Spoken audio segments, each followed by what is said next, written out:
Hello friends, स्वागत है आप सभी का हमारे यूट्यूब चैनल की क्लास में हुआ में। आज हम समास में बहुविकल्पी प्रश्न के बारे में बहुत ही अच्छी तरह से चर्चा करेंगे। चलो वीडियो में देखते हैं।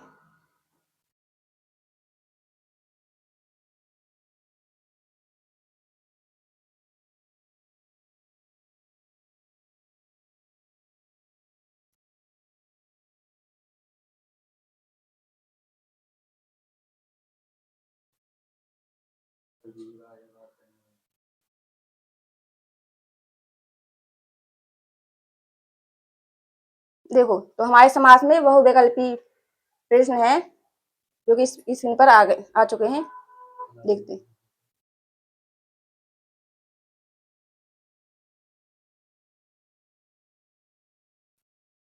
पहला क्वेश्चन है हमारा, दो या दो से अधिक पदों को संक्षिप्त कर नया शब्द बनाने की प्रक्रिया को कहते हैं।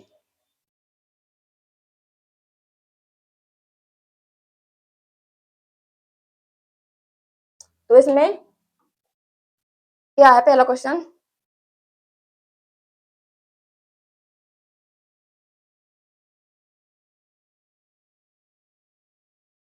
पहला क्वेश्चन दिया है, दो या दो से अधिक पदों को संक्षिप्त कर नया शब्द बनाने की प्रक्रिया को कहते हैं। तो अपन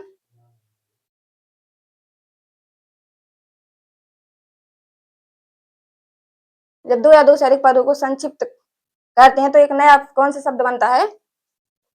समास बनता है। दो या दो से अधिक शब्दों को मिलाने से जो नया शब्द बनता है उसे समास कहते हैं। तो अपना करेक्ट आंसर कौन सा हो जाएगा? ए, बी ऑप्शन। पहला है संधि, दूसरा है समास, तीसरा है पदबंध, चौथा है पद परिचय। तो इसमें से अपना बी करेक्ट आंसर हो जाएगा, समास। दो या दो से अधिक पदों को मिलाने से जो नया शब्द बनता है उसे समास कहते हैं। दूसरा है क्वेश्चन अपना, पूरे पद संख्यावाची होता है। तो पूरे पद कौन से समास में संख्यावाचक होता है? पहला पद तत्पुरुष समास है, पहले ऑप्शन में है। दूसरे ऑप्शन में है कर्मधारय है। तीसरा है द्विगु समास में, चौथा है द्वंद्व समास में। तो पहला पद कौन से समास में संख्यावाचक होता है? हमने पढ़ा है कि द्विगु समास में पहला पद संख्यावाचक होता है। तो अपना सी करेक्ट आंसर हो जाएगा। नेक्स्ट क्वेश्चन है,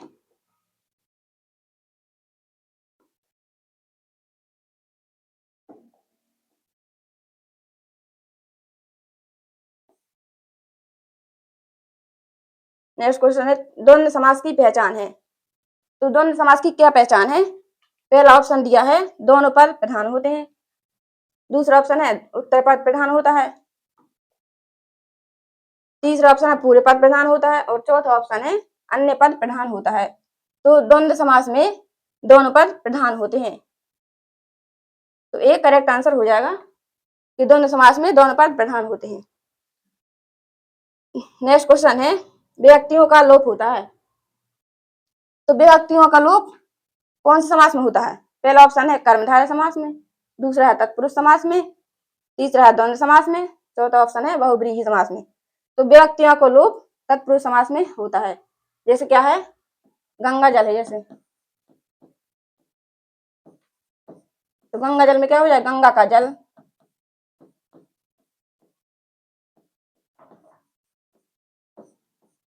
तो गंगा का जल, इसमें क्या है? विभक्ति का लोप है। तो तत्पुरुष समास में हो जाएगा, विभक्तियों का लोप होता है। नेक्स्ट क्वेश्चन,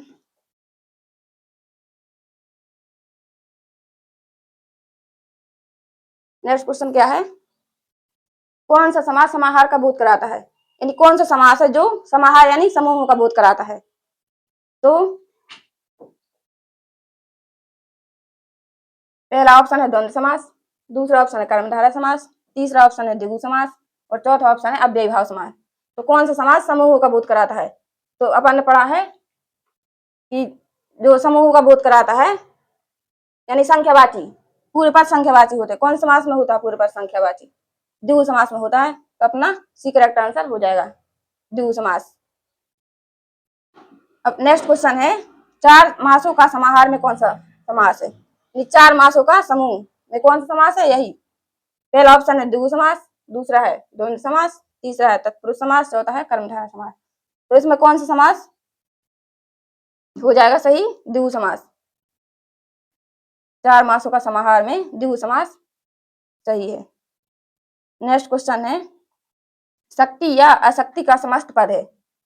शक्ति या अशक्ति का समस्त पद, पहला ऑप्शन है शक्तियुक्त, दूसरा है शक्ति मुक्त, तीसरा है यथाशक्ति और चौथा ऑप्शन है शक्त शक्त शक्ति। तो इसमें शक्ति या शक्ति का समस्त पद ये हो जाएगा शक्त शक्ति। नेक्स्ट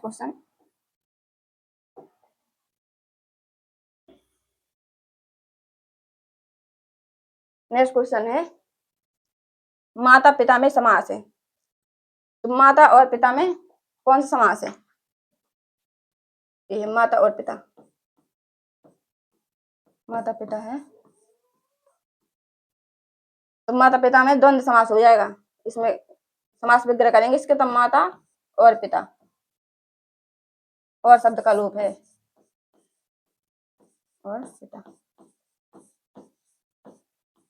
इसका समास विग्रह करेंगे तो माता और पिता, और माता और पिता द्वंद्व समास हो जाएगा।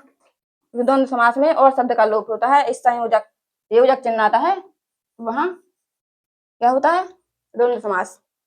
नेक्स्ट क्वेश्चन है नवरात्रियों का समूह। तो नवरात्रियों का समूह में समास है, पहला ऑप्शन दिया गया है द्विगु समास, दूसरा दिया गया है द्वंद्व समास और तीसरा ऑप्शन है कर्मधारय समास, चौथा ऑप्शन है तत्पुरुष समास।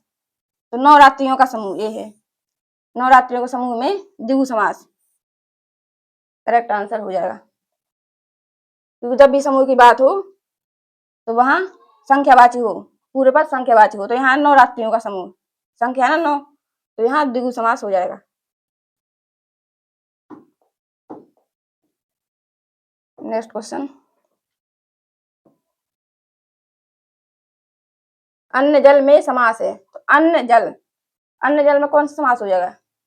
पहला है ऑप्शन द्वंद्व समास और दूसरा ऑप्शन दिया गया है तत्पुरुष समास और तीसरा दिया गया है द्विगु समास, चौथा ऑप्शन है कर्मधारय समास। तो अन्न और जल का करेंगे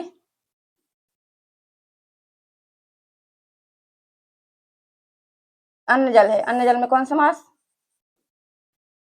इसका अन्न और जल लिख सकते हैं, अन्न और जल। तो अन्न जल में समास हो जाएगा और शब्द का लोप है तो द्वंद्व समास हो जाएगा। तत्पुरुष तो है नहीं इसमें, द्विगु समास में क्या है संख्यावाची होता है, ये भी नहीं है, और कर्मधारय में विशेषता बताता है, तो इसमें विशेषता भी नहीं बता रहा है। अन्न जल है तो अन्न और जल, इसमें द्वंद्व समास हो जाएगा। अब 11 क्वेश्चन है भीमार्जुन में समास है। भीमार्जुन क्या करेंगे, भीम और अर्जुन, तो भीमार्जुन हो गया। तो पहला ऑप्शन दिया गया है द्वंद्व समास, दूसरा ऑप्शन दिया गया है द्विगु समास और तीसरा ऑप्शन दिया गया है तत्पुरुष समास और चौथा ऑप्शन दिया गया है बहुब्रीहि समास। तो इसमें द्वंद्व समास करेक्ट हो जाएगा, पहला ऑप्शन इसका हो जाएगा भीम और अर्जुन, भीम और अर्जुन। तो इसमें और शब्द का लोप होया और द्वंद्व समास में होता है और शब्द का लोप। नेक्स्ट क्वेश्चन है फूल और पत्ते का समस्त पद है। फूल और पत्ते का समस्त पद कौन सा हो जाएगा? पहला दिया है पुष्पयुक्त, पहला ऑप्शन है, दूसरा ऑप्शन दिया है सपत्र, तीसरा ऑप्शन दिया गया फूल पत्र, चौथा ऑप्शन दिया गया पल्लवित। तो इसमें फूल और पत्ते का समस्त पद कौन सा हो जाएगा? फूल पत्र हो जाएगा ना, फूल पत्र। जब इसका समास विग्रह करेंगे तो फूल और पत्र हो जाएगा, फूल और पत्र। तो अब आपको देखना है कि फूल पत्र कौन से ऑप्शन, तीसरे सी ऑप्शन में दिया गया फूल और पत्र, फूल पत्र। नेक्स्ट क्वेश्चन है सेवा और शुश्रूषा में समास है। तो इसमें कौन सा समास हो जाएगा? और शब्द का लोप है, और द्वंद्व समास में होता है और शब्द का लोप। बी में है द्विगु समास, सी में है तत्पुरुष समास, डी में है कर्मधारय समास, पहला ऑप्शन में है द्वंद्व समास, तो अपना एक करेक्ट आंसर हो जाएगा द्वंद्व समास। नेक्स्ट क्वेश्चन चलते हैं।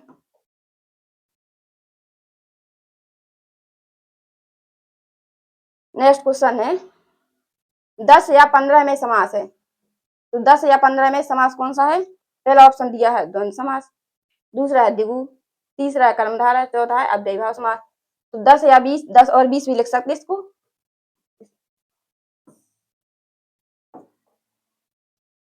10 या 15 में समास, 10 या 15 में, 10 इसको लिख सकते हैं, 10 और 20।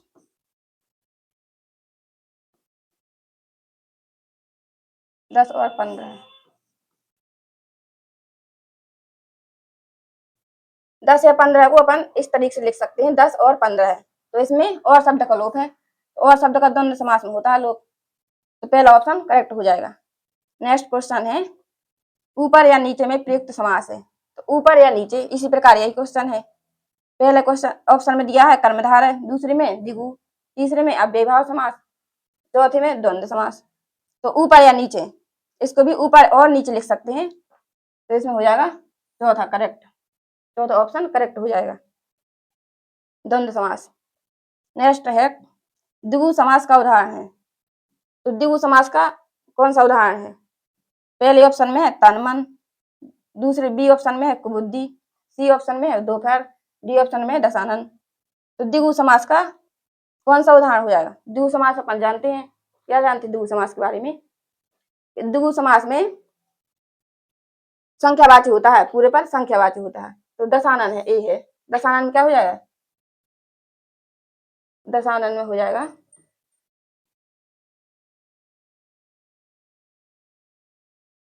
दस आनंद का समूह, दशानन, दस आनंद का समूह, आनंद यानी मुख, 10 मुख का समूह, तो दशानन हो जाएगा। तो द्विगु समास का उदाहरण है दशानन, संख्यावाची पूरे पर संख्यावाची होता है इसमें, तो डी ऑप्शन करेक्ट हो जाएगा। नेक्स्ट क्वेश्चन है चतुर्भुज का कौन सा समास विग्रह द्विगु समास का उदाहरण है?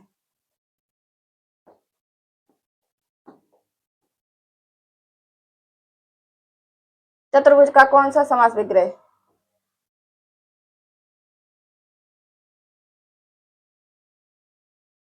चतुर्भुज का कौन सा समास विग्रह द्विगु समास का उदाहरण है? पहले ऑप्शन में है चार है जो भुजाएं, दूसरा ऑप्शन है चार भुजाओं का समाहार, तीसरा ऑप्शन है चार है भुजाएं जिसकी अर्थात विष्णु, डी ऑप्शन में है उपयुक्त में से कोई नहीं। तो चतुर्भुज का समास विग्रह द्विगु समास का उदाहरण है। तो द्विगु समास का कौन सा उदाहरण है? चार भुजाओं का समाहार, ए, चार भुजाओं का समाहार द्विगु समास का उदाहरण है। नेक्स्ट क्वेश्चन है उत्तर पद प्रधान और पूर्व पद संख्यावाची होता है। तो कौन समास है इसमें? उत्तर पद प्रधान होता है और पूर्व पद संख्यावाची होता है। पहला दिया है ऑप्शन तत्पुरुष समास, और दूसरा है कर्मधारय समास, तीसरा ऑप्शन में द्विगु समास, चौथे ऑप्शन में बहुब्रीहि समास। तो उत्तर पद प्रधान और पूर्व पद संख्यावाची, तो पूर्व पद संख्यावाची कौन समास है हमारा? द्विगु समास, उसमें पूर्व पद संख्यावाची होता है। तो कौन सा ऑप्शन में है? सी ऑप्शन में है द्विगु समास, पूर्व पद, उत्तर पद प्रधान और पूर्व पद संख्यावाची, तो द्विगु समास हो जाएगा। नेक्स्ट क्वेश्चन है तीन है नेत्र जिसके अर्थात शिव, यह किस समास की विग्रह है? यह समास किस समास का विग्रह है? तो तीन है नेत्र जिसके अर्थात शिव, यहाँ ध्यान रखना, तीन है नेत्र अर्थात शिव। पहले ऑप्शन में दिया है बहुब्रीहि का, दूसरे में दिया है कर्मधारय का, चौथे में दिया है, तीसरे में दिया है द्वंद्व का, और चौथे ऑप्शन में है द्विगु का। तो तीन है नेत्र अर्थात शिव किसी तीसरे की ओर संकेत करे तो वो कौन सा समास हो जाता है? बहुब्रीहि समास। तो इसमें पहला ऑप्शन, पहले ऑप्शन में है बहुब्रीहि, बहुब्रीहि करेक्ट आंसर हो जाएगा। नेक्स्ट क्वेश्चन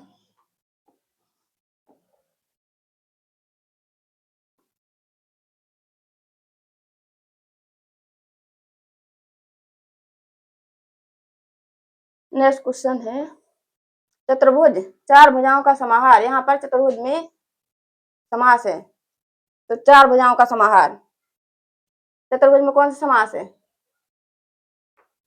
पहला ऑप्शन है तत्पुरुष, दूसरा है अव्ययी भाव, तीसरा है बहुब्रीहि, चौथा ऑप्शन है द्विगु।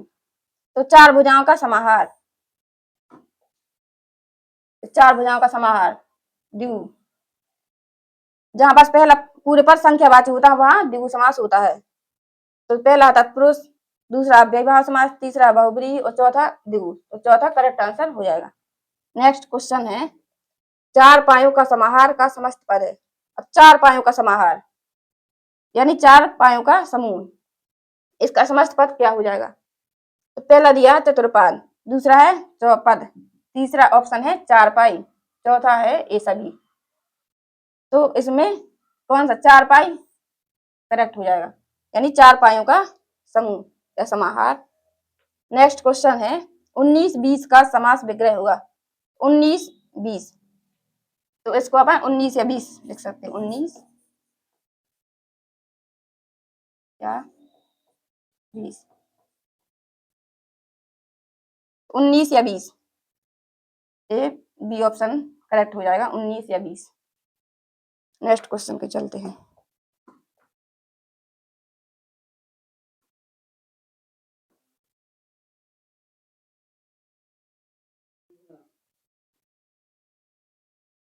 नेक्स्ट क्वेश्चन है, हानि लाम में समास है।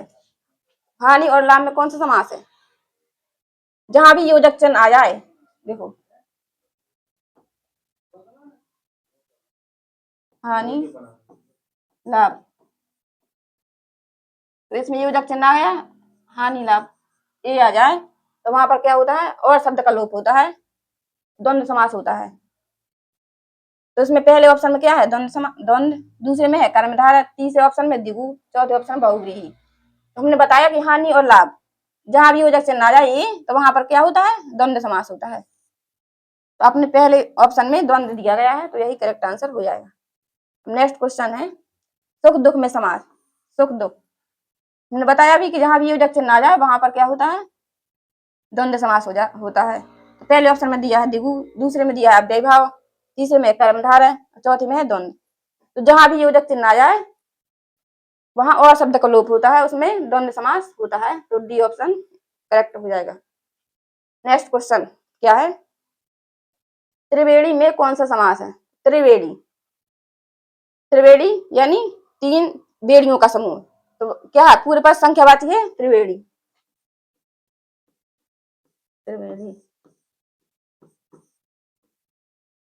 यानी तीन बेड़ियों का समूह।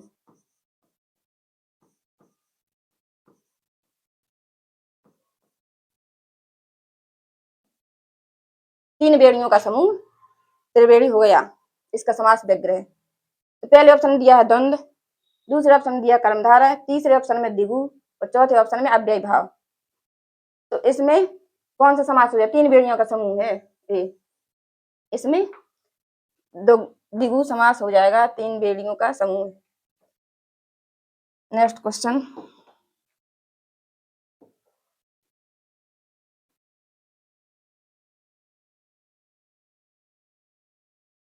नेक्स्ट क्वेश्चन है, षड दर्शन में कौन सा समास है? तो इसमें पहले ऑप्शन में दिया है तत्पुरुष समास, दूसरे में दिया है कर्मधारय समास, सी ऑप्शन में दिया है द्विगु समास, डी ऑप्शन में दिया है द्वंद्व समास। तो षड दर्शन,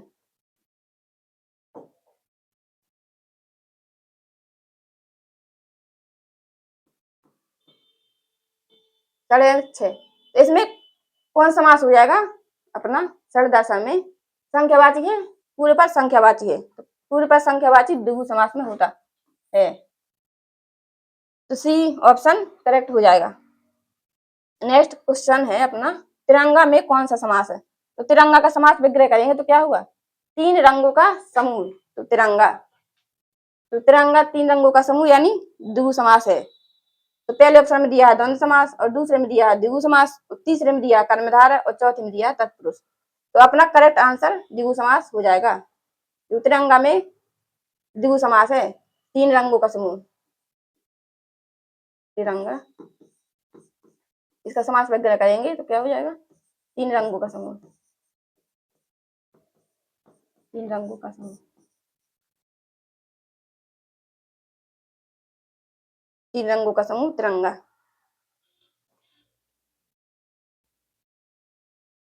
नेक्स्ट है क्वेश्चन, पंचवटी में कौन सा समास है?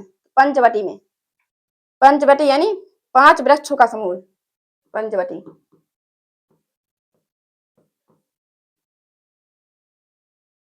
5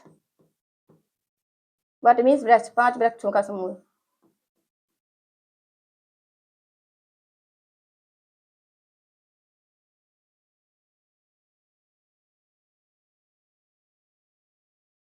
पांच वृक्षों का समूह पंचवटी। तो इसमें सी ऑप्शन करेक्ट हो जाएगा, द्विगु समास। 5 वृक्षों का समूह यानी संख्यावाची है, तो यहाँ द्विगु समास हो जाएगा। नेक्स्ट क्वेश्चन,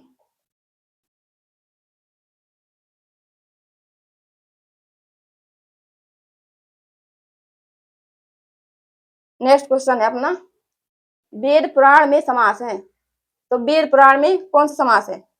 ये इसमें वेद पुराण,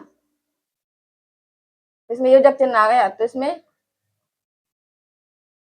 क्या हो जाएगा समास विग्रह? वेद और पुराण, और पुराण, इसका समास विग्रह हो जाएगा वेद और पुराण। और शब्द का लोप कौन समास में आता है? द्वंद्व समास।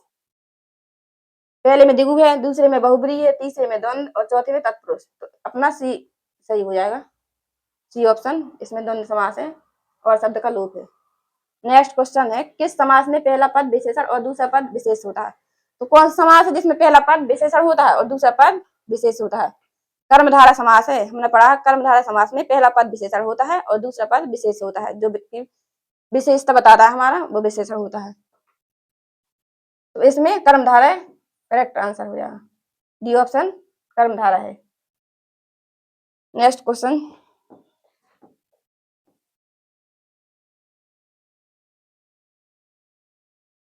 नेक्स्ट क्वेश्चन आ गया है, देखो, किस समास में कोई अन्य तीसरा पद प्रधान होता है? तो कौन सा समास है जिसमें अन्य कोई तीसरा पद प्रधान होता है? ना कि पूर्व पद प्रधान होता है, उसमें ना ही उत्तर पद प्रधान होता है, बल्कि कोई अन्य तीसरा पद प्रधान होता है, तो वो है अपना बहुब्रीहि समास। ए, कोई अन्य तीसरा पद प्रधान होता है तो बहुब्रीहि समास में कोई अन्य तीसरा पद प्रधान होता है, तो अपना ए ऑप्शन करेक्ट हो जाएगा। नेक्स्ट क्वेश्चन है, चंद्रमुख का समास विग्रह। ये चंद्रमुख, देखो चंद्रमुख का समास विग्रह क्या हुआ? चंद्रमा के समान मुख, चंद्रमा के समान मुख, चंद्रमुख। तो चंद्रमा क्या है? चंद्रमा के समान, यानी विशेषता बता रहा है कि चंद्रमा के समान मुख है उसका, चंद्रमुख। तो इसमें पहले ऑप्शन में दिया है चंद्रमा का मुख, दूसरे ऑप्शन में दिया है चंद्रमा में मुख, तीसरे में दिया है चंद्रमा के समान मुख और चौथे ऑप्शन में दिया है चंद्रमा के जैसा मुख, मुख के जैसा चंद्रमा। तो इसमें चंद्रमा के समान मुख, ये करेक्ट आंसर हो जाएगा, सी ऑप्शन, चंद्रमा के समान मुख, विशेषता बता रहा है कि उसका मुख चंद्रमा के समान है। नेक्स्ट क्वेश्चन है, मीनाक्षी में समास है। तो मीनाक्षी में मीन के समान अक्षी यानी आखी जिसकी अर्थात सुंदरी, मीनाक्षी में क्या करेंगे?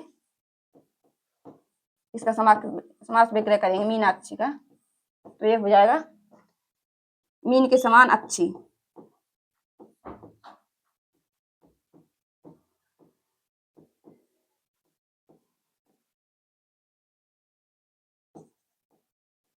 अक्षी यानी आँख,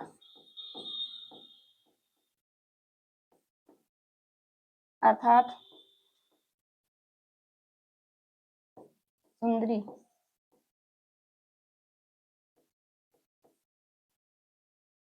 मीनाक्षी का समास विग्रह हो जाएगा मीन के समान अक्षी अर्थात सुंदरी। तो इसमें ना ही तो पूर्व पद प्रधान है और ना ही उत्तर पद प्रधान है, इसमें कोई तीसरा पद प्रधान है, तो इसमें बहुब्रीहि समास हो जाएगा। पहले ऑप्शन में कर्मधारय है, दूसरे में बहुब्रीहि है, तीसरे में द्वंद्व है, चौथे में डी है द्विगु समास। तो इसमें बी करेक्ट आंसर हो जाएगा, बहुब्रीहि समास, मीन के समान अच्छी अर्थात सुंदरी। नेक्स्ट क्वेश्चन देखते हैं, महाकवि में समास है। महाकवि में कौन सा समास है? महान कवि। तो इसमें विशेषता बता रहा है कि महान कवि है, तो विशेषता बता रहा है वो कौन समास है, कर्मधारय समास। कर्मधारय समास में पहला पूर्व पद विशेषण होता है और उत्तर पद विशेष होता है। तो इसमें महान कवि में समास हो जाएगा अपना कर्मधारय समास, महाकवि।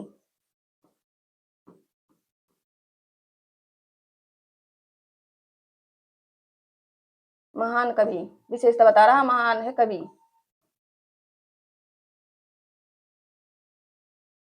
विशेषता बताने वाले समास को कर्मधारय समास कहते हैं। तो इसमें डी ऑप्शन करेक्ट हो जाएगा।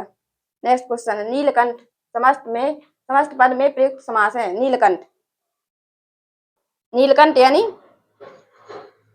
नीला है कंठ जिसका अर्थ शिव जी। तो इसमें कोई तीसरा पद प्रधान है, किस तीसरे को संकेत कर रहे हैं कि नीला है कंठ जिसका अर्थ शिव जी, नीलकंठ।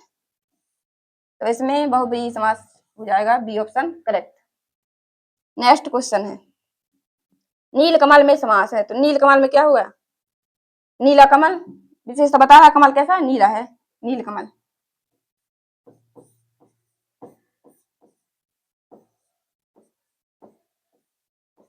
नीला कमल,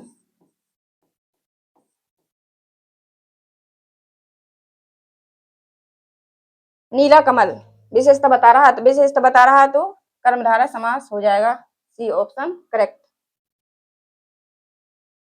नेक्स्ट क्वेश्चन चलते हैं।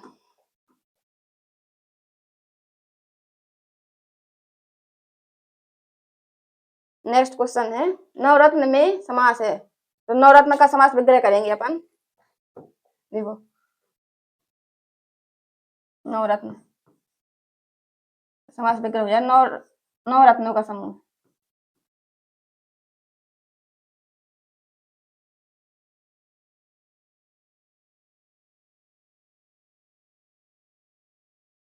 नवरत्न में समास है, नवरत्न का समास विग्रह करेंगे, हो जाएगा नवरत्नों का समूह।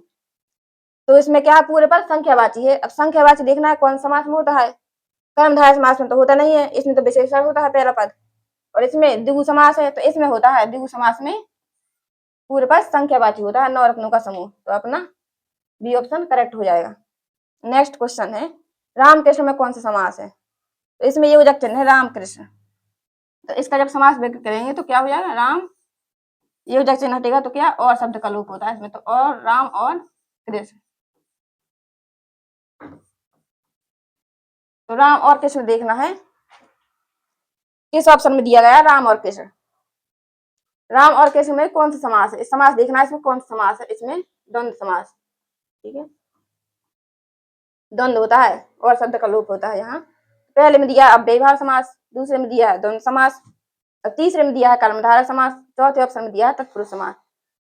तो देखना है हमें बी ऑप्शन में द्वंद्व समास दिया गया, तो यही करेक्ट आंसर हो जाएगा, द्वंद्व समास करेक्ट आंसर है नेक्स्ट क्वेश्चन के।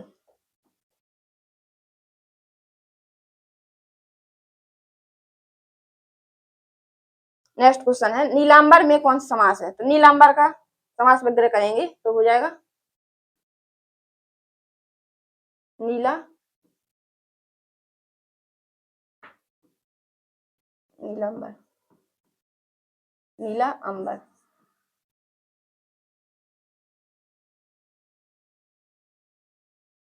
इसमें यानी विशेषता बता रहा है कि नीला है अंबर, नीलांबर। तो विशेषता बता रहा है तो क्या है, पहले ऑप्शन में दिया है द्वंद्व समास, दूसरे में दिया है द्विगु समास, और तीसरे में दिया है कर्मधारय, और चौथे ऑप्शन में दिया है बहुव्रीहि। तो देखना है नीलांबर विशेषता बता रहा है, तो विशेषता बता रहा है तो कर्मधारय समास हो जाएगा। विशेषता बताने वाले समास को, विशेषता बताने वाले पद को हम कर्मधारय समास कहते हैं, ठीक है।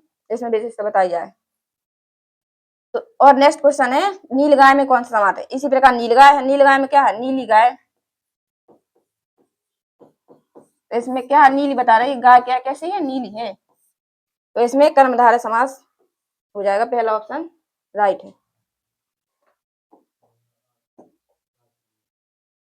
तो आज के लिए इतना ही काफी है। वीडियो कैसी लगी दोस्तों, चैनल को सब्सक्राइब करो और वीडियो को जल्दी से लाइक करो और अपने दोस्तों में शेयर करो।